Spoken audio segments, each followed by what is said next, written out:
со земјоделците од оваа општина, продолжуваме со кампањата која што започнавме како ресорно министерство во комуникација со сите земјоделци широм нашата држава.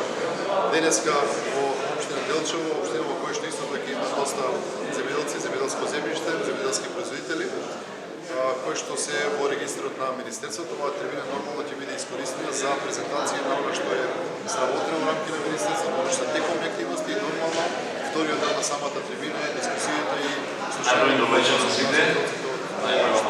како и во општина, така продолжуваме во наредниот период во другите делови со цел да ја завршиме кампања која што е многу важна за нас како Министерство, бидејќи една ваква комуникација, директна комуникација, значи водење на едни правилни и отворени политики во интерес на македонското земјоделско производство.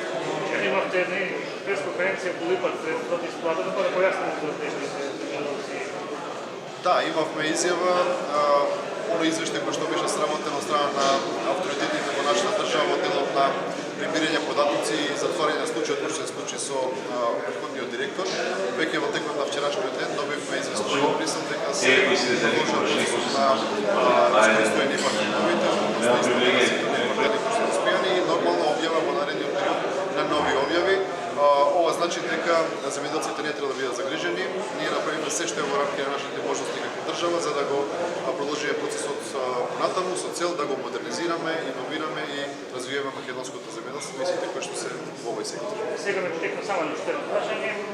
Може да кажеме нешто по овој детски одмаралиште, имаше проблем некој со земјиштето кое е под Министерството на земјоделство и шумарство?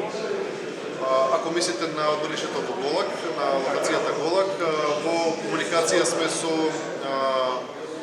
локалната самоуправа. Го знаеме, тој е повеќе деценijски проблем.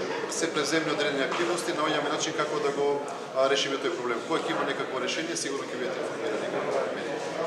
Благодарам.